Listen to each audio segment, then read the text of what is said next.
Buenos días, tardes o noches, depende de qué hora estés escuchando esta grabación. Y la finalidad es que hablemos un poco de las improcedencias del juicio de amparo.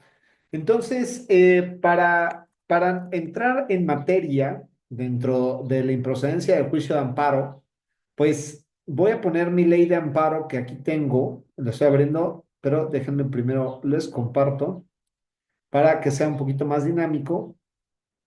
Y aquí tengo ya mi ley de amparo. Está abriendo, se está descargando y las improcedencias las encontramos en el artículo 61 de la Ley de Amparo. Entonces acudimos al artículo 61 de la Ley de Amparo y aquí está, artículo 61. El juicio de amparo es improcedente, nos señala tal artículo, fracción primera, contradicciones o reformas a la Constitución Política de los Estados Unidos Mexicanos.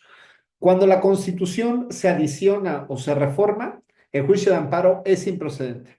Te voy a dejar al final de este video todo un análisis que hice de las cláusulas pétreas, de qué se debe de entender por cláusulas pétreas y cuál es el origen de las mismas. Son cláusulas que no se deben de modificar y que en el momento en que estuvo lo de la reforma al Poder Judicial y que estuvo lo de la elección de los ministros, jueces y magistrados, que ya pasó, explico por qué no debió haber pasado. Pero al final, estas son las reglas con las que estamos jugando y estas son las reglas que debemos de acatar. Y cierto es que en la improcedencia de juicio de amparo se va a dar cuando exista una adición o una reforma a la Constitución. ¿Y por qué digo esto? Pues porque la Constitución es nuestra norma suprema.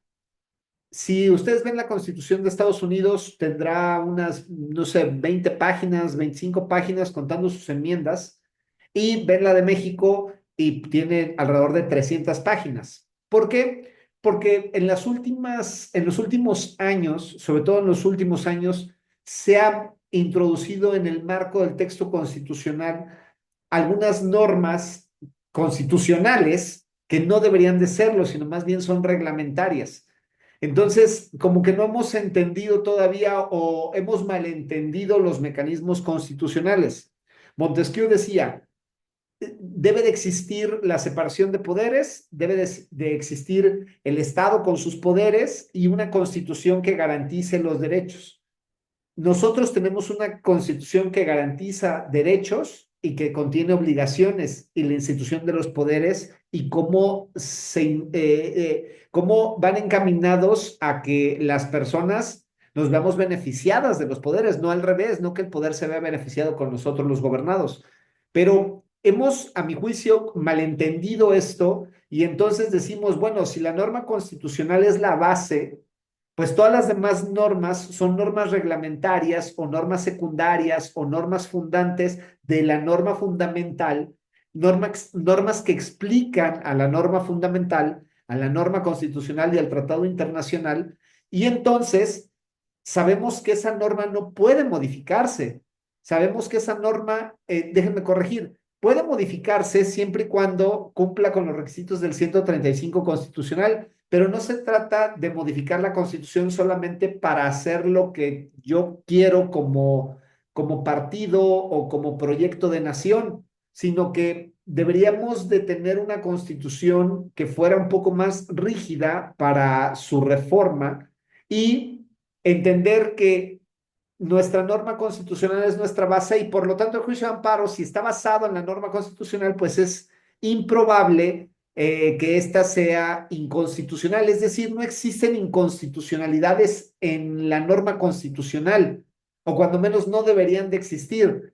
Hay múltiples ejemplos de cómo existen y sobre todo con las reformas que ha habido en los últimos 10 años. Podemos encontrar en el número de inconstitucionalidades dentro de la norma constitucional por un mal entendimiento de la propia norma, porque pues establece, no debe de establecer más que los criterios orientadores generales para que estos sean aplicados en las normas reglamentarias, en las normas secundarias, en las normas generales, y así poder hacer lo que una constitución en verdad es, esos principios rectores de un sistema pues, tanto jurídico como político y de nación.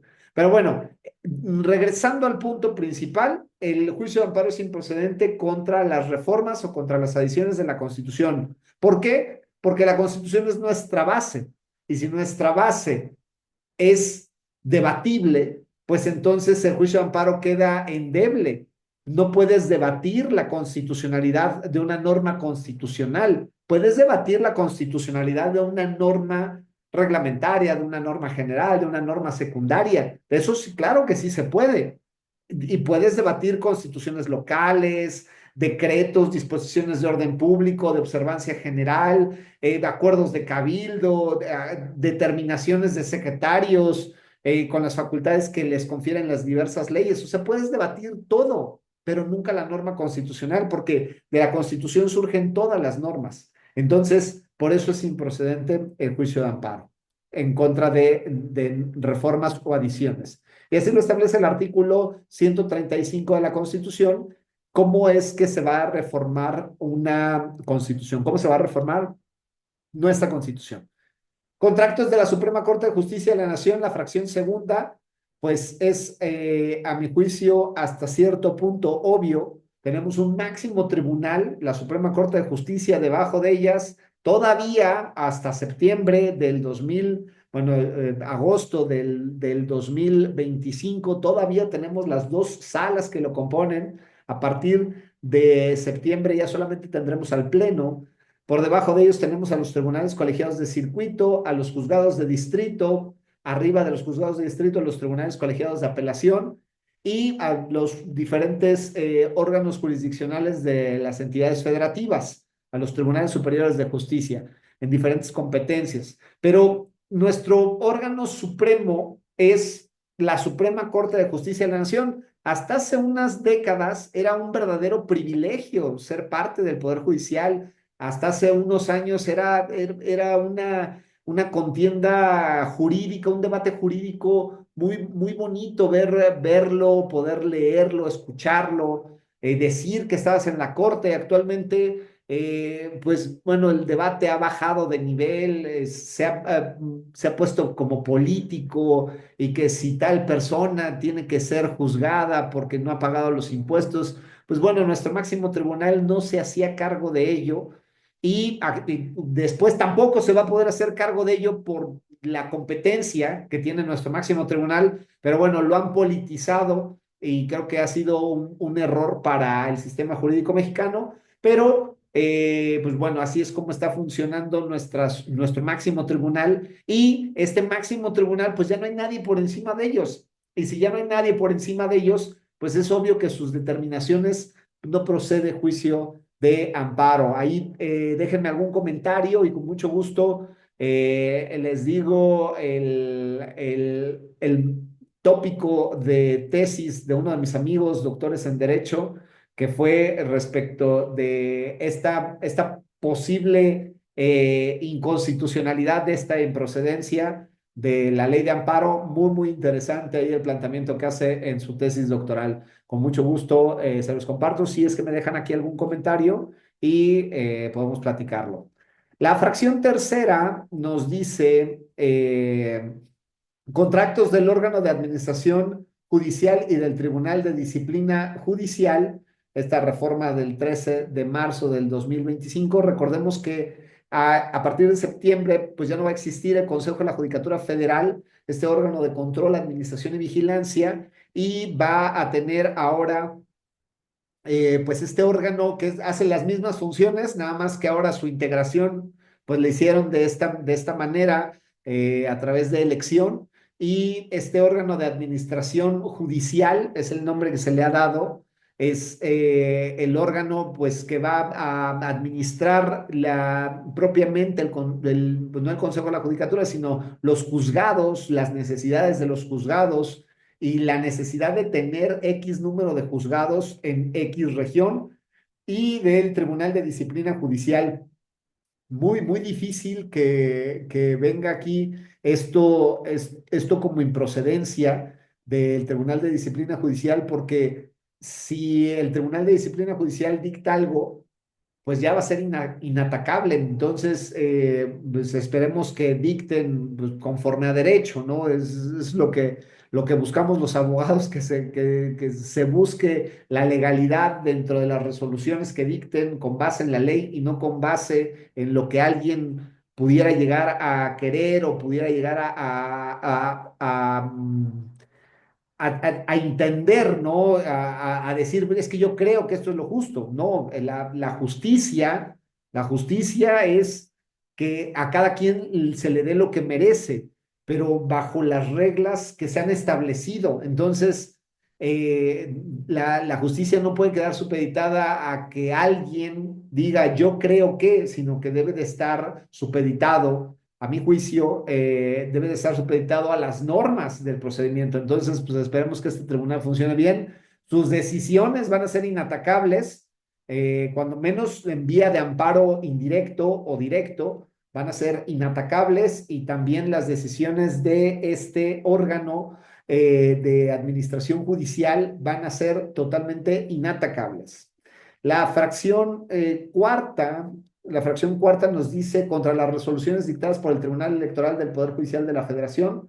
Recordemos que existe en la estructura orgánica, existe la Suprema Corte de Justicia de la Nación, los tribunales colegiados de circuito, los tribunales colegiados de apelación y los juzgados de distrito. Y a la par tenemos al órgano de administración judicial y al Tribunal de Disciplina Judicial, y también tendremos al Tribunal Electoral del Poder Judicial de la Federación. Entonces, lo que era antes el Consejo de la Judicatura, ahora tenemos a este Tribunal de Disciplina Judicial y órgano de administración judicial. Más bien, sí, escindieron el Consejo, porque antes también era el órgano de control, administración y vigilancia, y ahora es un órgano de administración judicial y el Tribunal de Disciplina Judicial. ¿Va? Entonces, contra esas determinaciones del Tribunal Electoral del Poder Judicial de la Federación, el juicio de amparo es improcedente. Podrán llegar a proceder algunas otras cosas. En su caso, tendremos que ver qué determinación, pero en contra de las del Tribunal Electoral del Poder Judicial de la Federación es improcedente. La fracción quinta nos señala contra actos del Congreso de la Unión, su comisión permanente o cualquiera de sus cámaras en procedimientos de colaboración con los otros poderes que objeten o no ratifiquen nombramientos o designaciones para ocupar cargos, empleos o comisiones en entidades o dependencias de la Administración Pública Federal, centralizada o descentralizada, órganos dotados de autonomía constitucional u órganos jurisdiccionales de cualquier naturaleza. A ver, esta no es que esté difícil, sino que más bien está un poquito como enredada por su redacción, pero básicamente el Congreso de la Unión o la Cámara de Diputados o la Cámara de Senadores o la Comisión Permanente, es decir, cualquiera de esos entes, estamos hablando del Poder Legislativo, colabora con otros poderes, ya sea con la Suprema Corte o ya sea con el Ejecutivo. Por lo general es con el Ejecutivo. ¿Para qué? Para que se puedan dar nombramientos para ocupar empleos, cargos o comisiones. Entonces, cuando se dan esos nombramientos en las que colabora el Congreso de la Unión o la Cámara de Diputados o la Cámara de Senadores o la Comisión Permanente con el Ejecutivo para nombrar a alguien, entonces ese acto es improcedente el juicio de amparo. Tú no puedes atacar ese acto y decir, es que me causa un perjuicio, porque pues en realidad no te causa ningún perjuicio, ya que es la soberanía hablando en términos constitucionales, es la soberanía quien está eligiendo, ¿no? Nosotros hemos elegido a nuestros representantes, en teoría, hemos elegido a nuestros representantes y esos representantes, en teoría, nos están siempre representando, siempre nos están diciendo, siempre están velando por nosotros, no por sus intereses, siempre están velando por el gobernado y pues bueno, por eso es que no te causa un perjuicio el que elijan a X o el que elijan a Y. ¿Por qué? Pues porque eligen al mejor, en teoría, ellos saben, ¿no? Y por eso eligen de forma adecuada y por eso el juicio de amparo es improcedente. Contra resoluciones de los tribunales colegiados de circuito, no importa qué tipo de resolución sea, contra resoluciones de los tribunales colegiados de circuito, el juicio de amparo es improcedente. ¿Por qué? Pues hasta cierto punto, a mí cuando menos me resulta obvio por conocer de esta materia, pero si no te resulta obvio, con mucho gusto explico. El tribunal colegiado de circuito es a lo máximo porque por regla general vamos a llegar en un juicio. Es decir, tú tienes un juicio de origen, una demanda, y llega y se dicta una sentencia. Contra esa sentencia procede un recurso, por regla general, un recurso ordinario, y se dicta otra sentencia. Y contra esa sentencia procede amparo directo, y siempre conoce de amparo directo el Tribunal Colegiado de Circuito. Y entonces el Tribunal Colegiado de Circuito dicta otra sentencia. Es decir, lo que ya dictó ya no hay nada más que hacer. Hay una excepción para que, si me lo ibas a decir, muchas gracias. Está en el artículo 81, fracción segunda, que es la revisión en amparo directo, pero por regla general no procede. Por regla general, en el Tribunal Colegiado de Circuito se queda todo. Cuando llega a la Suprema Corte, y por eso el comentario previo de que estaban diciendo que iban a analizar que si debía dinero o no, eso no analiza la Suprema Corte. Pero bueno, independientemente de si entienden o no entienden las personas que fueron electas, yo espero que tengan buenos secretarios de estudio y cuenta y que les puedan ayudar y que los puedan, pues sí, asesorar en ello. Y si no, que se metan Amparo en un minuto o que se metan aquí al canal y con mucho gusto yo también los puedo ayudar. ¿Va? Y entonces, el Tribunal Colegiado de Circuito es el último que va a conocer de un juicio. Es la última instancia, ya no hay más. Y cuando estás en tribunal colegiado, ya sea porque llegaste por amparo directo, ya sea que llegaste por amparo en revisión, sus determinaciones ya no son impugnables vía amparo. Podrán ser impugnables vía a través de algún recurso específico que la ley de amparo señala. En ese caso, en concreto, sí, pero no un amparo, porque no es procedente el juicio de amparo contra esas determinaciones. Y por último, voy a leer la fracción séptima. Contra las resoluciones o declaraciones del Congreso Federal o de las cámaras que lo constituyen, de las legislaturas de los estados o sus respectivas comisiones o diputaciones permanentes en declaración de procedencia y en juicio político, así como en la elección, suspensión o remoción de funcionarios en los casos en que las constituciones correspondientes les confieren la facultad de resolver soberana o discrecionalmente. A ver, esta de igual forma que la fracción quinta no está difícil, solamente está un poquito rebuscada. La declaración del Congreso puede hacer, puede hacer una declaración de procedencia, es decir, al lugar al juicio de procedencia o al lugar al juicio político. Entonces, cuando existe una declaración de procedencia o una declaración de juicio político, esta la hace el Congreso. Si no la hace el Congreso, toman resoluciones las diferentes cámaras, la de diputados y la de senadores.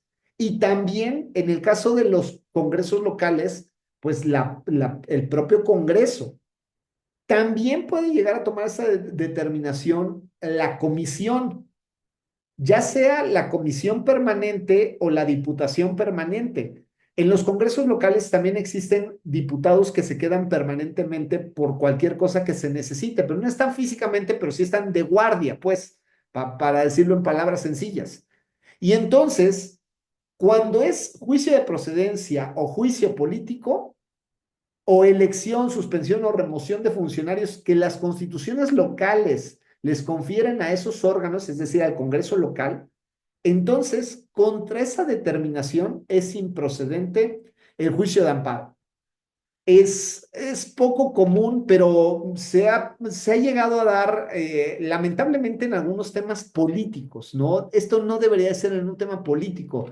Hemos confundido mucho el Poder Judicial con algo político y eso es lo que nos ha llevado a esta toma de muy malas decisiones de hacer una elección de ministros, de jueces, de magistrados, y que tuvo un resultado, pero deplorable con un porcentaje bajísimo de participación, que hemos malentendido la función judicial. La función judicial busca juzgar y esta función judicial lo que busca es la administración de la justicia. Entonces, en esta administración de justicia, pues bueno, es improcedente el juicio de amparo porque el órgano soberano, que es el Congreso, nuevamente hablamos de la soberanía, artículo 39 constitucional, el órgano soberano es el que está diciendo si ha lugar o no ha lugar al juicio de procedencia o al juicio político. Si quieres saber un poco más, déjame aquí un comentario. Dime, oye, ¿sabes qué? A mí me interesa lo del juicio político, a mí me interesa el juicio de procedencia, a mí me interesan las diferencias entre uno y otro y hago un video específico de ello. Entonces, espero que tenga muchas manitas este video. Te agradezco muchísimo la atención, te agradezco también mucho los comentarios siempre que me dejas, tanto los buenos como los no tan buenos, como aquellos que me dicen algunas precisiones o aquellos que me dan su punto de vista o aquellos que me preguntan algún asunto. Les agradezco muchísimo todo ese tipo de comentarios y pues si no hay más, saludos y nos vemos en una siguiente ocasión.